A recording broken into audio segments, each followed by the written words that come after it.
This is Nick. This is Jack. It's Thursday, the new Friday, December 7th, and today's pod is the best one yet. Jack, this is looking like a T-boy, man. It's the top 3 pop business news stories you need to know today. Apparently, though, day 2, we didn't both get the memo, Jack. I am wearing my T-boy new holiday merch today, Nick. I know you are, but why are you not wearing the beanie? I don't know. I'm afraid it's going to mess with my hair. I was about to say, don't wear the beanie. Your hair looks so good today. Yetis, we have new holiday merch we dropped this week. You can find it at tboypod.com/shop. But tomorrow you should wear the beanie. Tomorrow we'll wear the beanie, Jack. I will wear the beanie tomorrow. First story for today's show. What do we got, Jack? For our first story, Taylor Swift has won Time Magazine's Person of the Year for 2023. So here's what we think she'll do in 2024. The Taylor Swift IPO. For our second story, it's the biggest climate event of the year. COP28 just highlighted a critical number for planet Earth. Besties, we just got the equation that saves the world. For our third and final story, Red Lobster miscalculated how much shrimp you'd eat,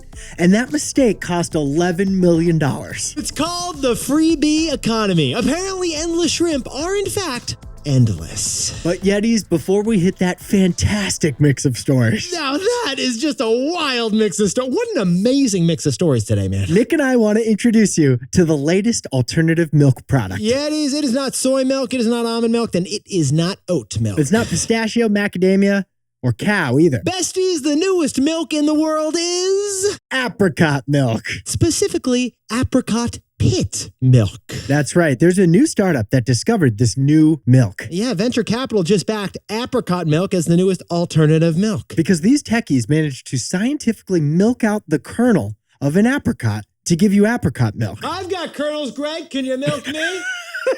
Now, full disclosure, I had to ask Nick what an apricot even is. Full disclosure, I told Jack that it's like a peach's little cousin. It's a juicy orange fruit with a large dark pit. Does it have fuzz like a peach does? It doesn't really have fuzz, but it's got a full mustache, if that helps. Either way, apricot milk raises some serious questions. It brings up some existential questions because the apricot that you milk is, in fact, a fruit. Right. And when you squeeze a fruit and juice comes out, that's juice. Right. So an apricot is a plant-based milk, but it is also a fruit-based milk. But isn't fruit-based milk just the wrong word for juice? I mean, Jack, it looks like a milk, but it sounds like a juice, even though technically it is both a juice and a milk. Okay, I'm not crazy here, right? If you squeeze an orange, that's orange juice. Unless, Jack, we've been wrong the whole time, and it's really orange milk. Yeah. Are we drinking almond milk and oat milk? Or are we drinking almond juice and oat juice? Okay, cranberry juice, that can be white, like milk. And grape juice can also be white. So since it's white, are cranberry and grape juice actually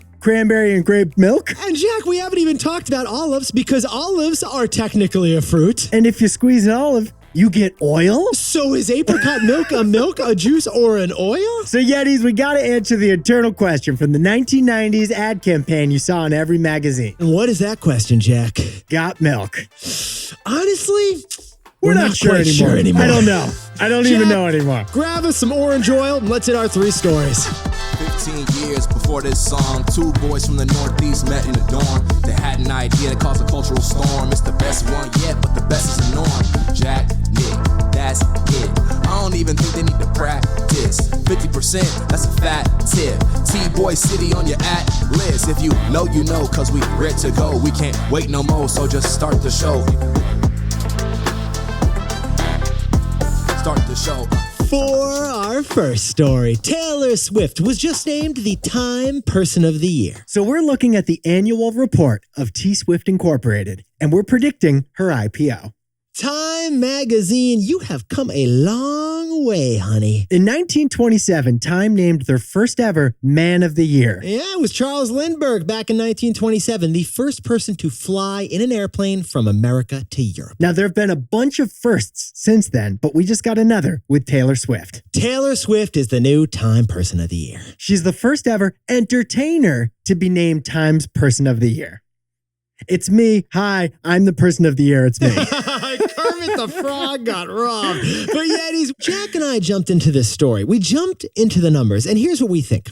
We think there's a better label for what Taylor Swift has accomplished this year. Because business-wise, Taylor Swift is the disruptor of the year. Because Yetis, Taylor Swift's Eras Tour concert was a physical feat. Every performance was 3 hours long with 40 songs and 16 costume changes. But it was also a financial feat. Taylor is personally banking $13 million per night of this tour. Wow. It's going to gross $1 billion total when it's all said and done. And finally, it's also an economic feat. The Ubers, the hotels, the cowboy boots. Get this, Yetis. The Federal Reserve of these United States estimates that Taylor Swift added $5 billion to our economy just this year. Funflation, which we had this summer, it was from Taylor Swift's concert tour. Taylor Swift is worth at least 2 lifts. But what made her truly remarkable this past year is how she broke all the rules as she did it. Yetis, Jack and I call it Taylor Swift Inc. And that is because she disrupted entire industries. In addition to her concert tour, which was a massive effort, Just the core itself was really big. Taylor also republished 2 different albums this year. It was a rebel move that won her back ownership of the music she had lost. And that led to more profit for Taylor. She also produced the Eras Tour concert movie, which grossed $250 million at the box office. And for that, she cut out movie studios to do it, negotiating directly with theaters, which resulted in even more profit for Taylor. And finally, she formed half of America's latest celebrity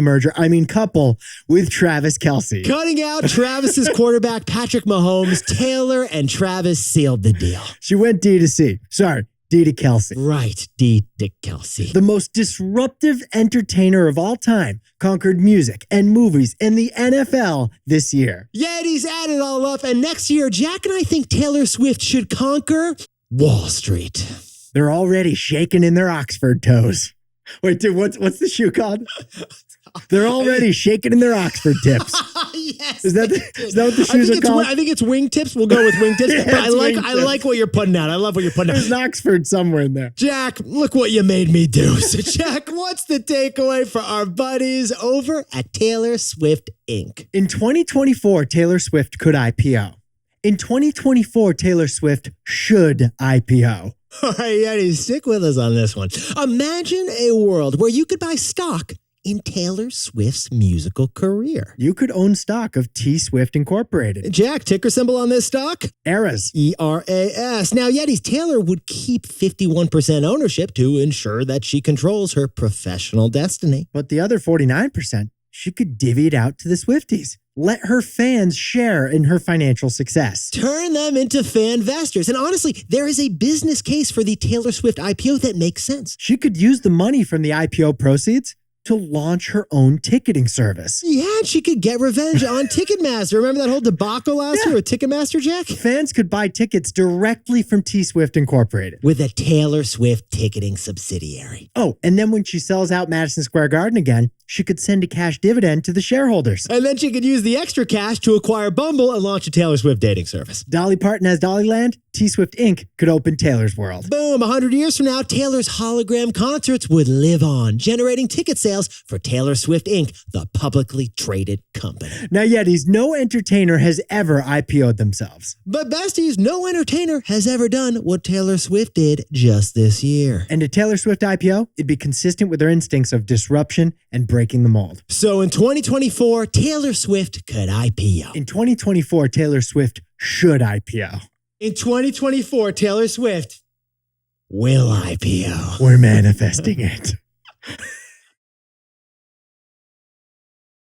For our second story, we are in the middle of COP28, the biggest climate conference of the year. So Jack and I jumped in T-Boy style. COP28 just gave us an equation for whether or not to quit oil. Jack, if we are going to cover an environmental business story, I'm going to need a warm glass of apricot milk, please. Only plant-based the rest of the story. It better have a paper straw and it better be apricot milk. Yetis, we're in the middle of COP28. What is that, Nick? COP28, the 28th global get-together with one subject, climate change. The United Nations organizes this event, and here's how they describe it this year. They describe it as a pivotal opportunity to correct course and accelerate action to tackle the climate crisis. And how's it looking, the effort to tackle the climate crisis? Well, Jack, the United States just hit record oil production last month, so not good. No, not good. We're actually pumping out more oil than ever, just as we have the biggest climate event of the year. In fact, global CO2 emissions are at a record high for each of the top 3 fossil fuels. Oh, and no surprise, whip open your iPhone, check out the weather app. Last summer was the hottest on record. It was a scorcher, Jack. The summer of 2023 was the hottest by more than a full degree Fahrenheit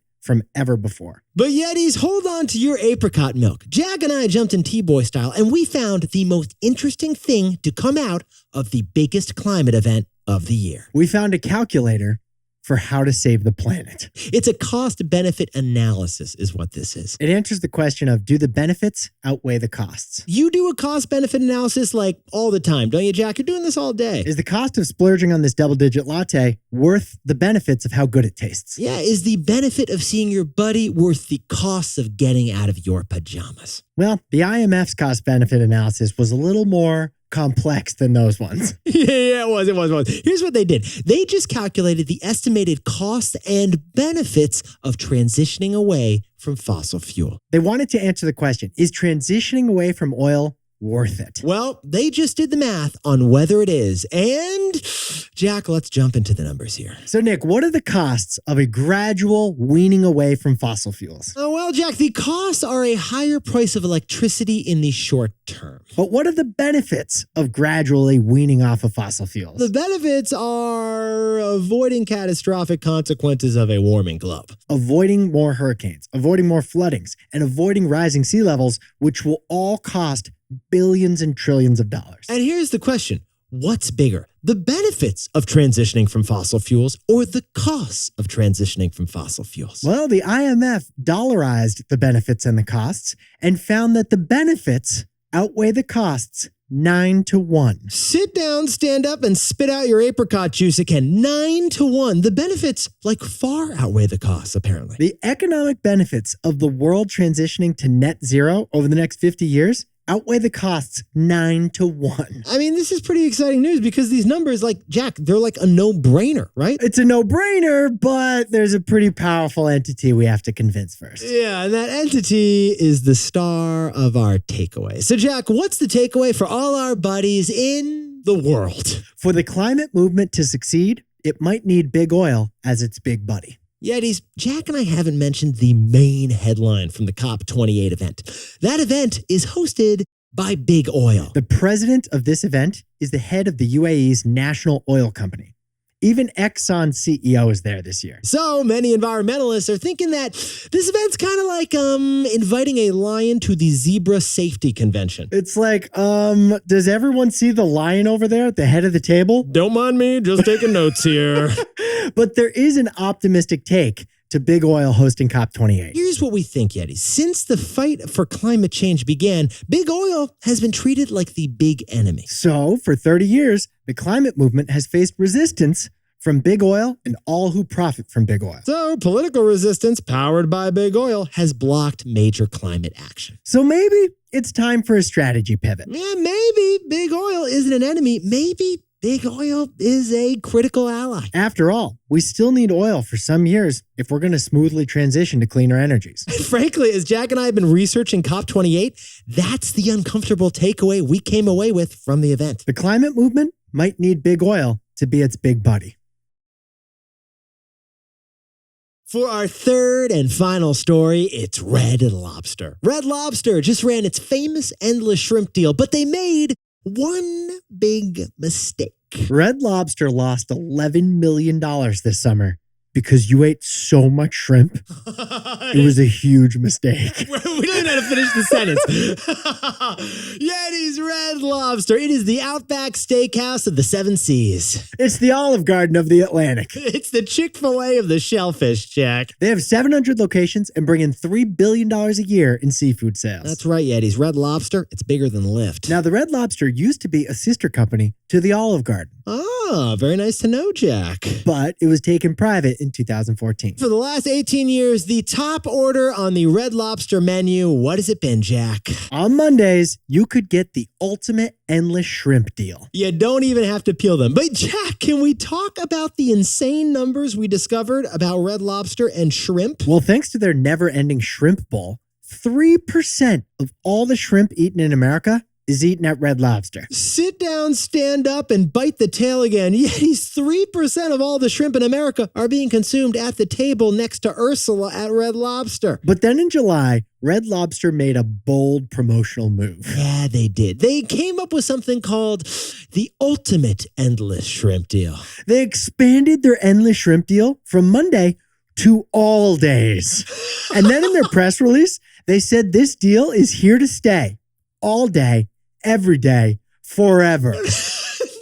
We're like, are you kidding me? I'm kidding about the forever. They didn't say forever. They didn't say forever, but they may have. Because Yetis, everyday endless shrimp has become so popular at Red Lobster, it's become an existential financial problem. They have a shrimp-tastrophy on their hands. Okay, Jack, let's first talk about the good numbers here. How about we do that, Jack? Traffic to Red Lobster jumped 4% as a result of this ultimate endless shrimp every day. Because you came for the shrimp and you stayed for the shrimp. And that was part of the plan. They wanted more people to come to Red Lobster because of this deal. But Yetis, here's the problem. The existing diners wanted never-ending shrimp too, and that was not part of the plan. According to management, a much higher proportion of diners ordered the endless shrimp deal than management expected. Much higher. It appears the chief marketing officer was not talking with the chief financial officer when they pulled off this deal, Jack. Yeah, and when too many people take advantage of an endless shrimp deal, that's not good for profits. Get this, Yetis. We just found out that the new endless shrimp deal at Red Lobster cost the company an $11 million loss. Red Lobster lost $11 million in 3 months this summer just because of the endless shrimp deal. It's like apparently the endless shrimp should have ended. It was a problem that they did not end. Red Lobster even told their servers to hand out extra biscuits at the beginning of the meal to try to fill up your buddy with those cheap carbs. They want you to carbo load so you wouldn't eat as many shrimp. But you were like, no. I came for the protein. I'm going to get my protein. Boys, ignore the bread. Wait for the shrimp. That's not even the wildest part. Jack, we got to tell the Yetis about the twist that just happened. Nick and I discovered that Red Lobster made the same mistake 20 years ago. That's right. Back in 2003, Red Lobster launched the unlimited crab deal. And what happened then, Jack? It was an unlimited crab debacle. They lost $3 million because they mispriced that promo and mispriced our appetite for unlimited crab. And for that reason, last week, Red Lobster announced they're upping the price of their endless shrimp deal by 25% to $25. To try to stop the bleeding, they're jacking up the price of this endless shrimp deal. This is going to bring Bubba Gump out of retirement. Fool me once, shame on me. Fool me twice. Honestly, if the Olive Garden taught us anything, it's you go endless on the carbs, not the protein. Correct. If you know, you know. Breadsticks are cheap.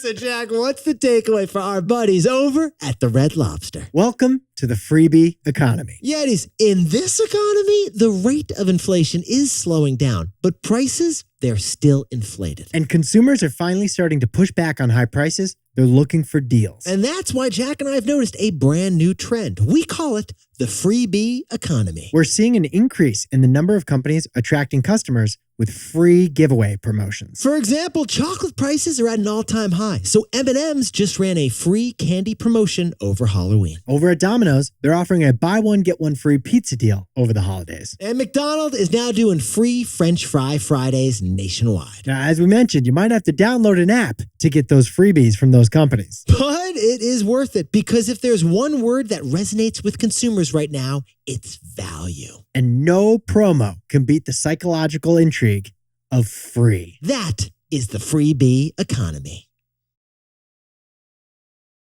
Jack, can you whip up the takeaways for us for the new Friday? Taylor Swift was Time's Person of the Year, but she's also the Disruptor of the Year. In 2024, we think she's going to IPO T-Swift Inc. For our second story, the benefits of a climate transition outweigh the costs 9-1. But the uncomfortable theme of the climate conference this year, it's that maybe big oil needs to be big buddy. And our third and final story is the Red Lobster. Their endless shrimp bowl has been a financial nightmare. It's the freebie economy, but one word of advice for our buddies over at Red Lobster. If you're going to offer never-ending shrimp bowls, do the math first. You got to carry the 1, not the 9. They need to do a cost-benefit analysis. Yeah, they do. But Yetis, this pod's not over yet. Here's what else you need to know today. First, our buddy Jamie Dimon returned to his anti-crypto ways. The JP Morgan CEO is now ripping on Bitcoin. Jamie Dimon said before Congress yesterday that if he were the government, he would shut crypto down. Jamie. And second, the NCAA has a big new idea to pay college athletes, a fund that would pay the athletes at least $30,000 a year. But don't call those athletes employees. The NCAA really doesn't want that. And finally, we just got the most read Wikipedia pages of 2023. Number 1 was ChatGPT. Number 3 was the Cricket World Cup. And also in the top 10 was Oppenheimer. Now, time for the best fact yet. This one whipped up by Jack and me because it's a very particular day. Today is Pearl Harbor Remembrance Day. And Jack, your dad, Big Ted, he was just at Pearl Harbor the other day in Hawaii, right? He just got back from Hawaii and he brought me a souvenir from Pearl Harbor. Jack, the most meaningful thing when you visit Pearl Harbor is you see these plops of black oil come to the surface of the water when you're looking for the ships that are underwater. Aren't they from that big ship that's still underwater there? They are. We actually could clean up the oil, but we don't. We let these little drops of oil rise to the surface because it's like tears coming from the sunken ships. It's an amazing way to remember what's actually there buried in the water at Pearl Harbor. Pretty cool that Japan is one of our closest allies today. December 7th, 1941, a day that goes down in infamy. Yetis, you look fantastic today. Jack, you are looking great in that Slammin' Salmon sweater over there, my friend. Likewise, T-Boy Pod Shop is looking sharp right now, Yetis. Yetis, if you want to get your best buddy Timmy that perfect gift for the holidays, Jack and I have whipped up the ultimate winter drop outfit for you. You can find your merch at tboypod.com/shop. Plus, Jack and I drop a little surprise into every single box. Order yours, and you'll see it at your front door before the holidays. So head to tboypod.com, and Jack and I will see you tomorrow. Can't wait.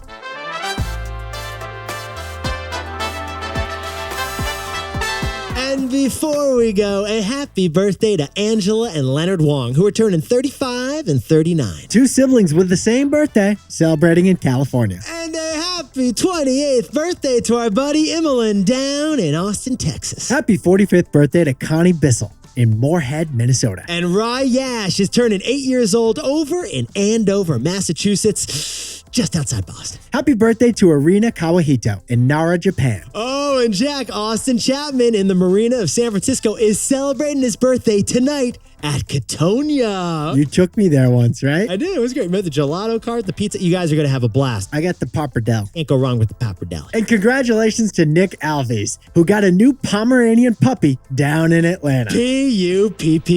If you know, you know. This is Jack, Island Stock of Bumble, and Nick and I both own 1 Bitcoin, whose name is Ben. I've got kernels, Greg. Can you milk me?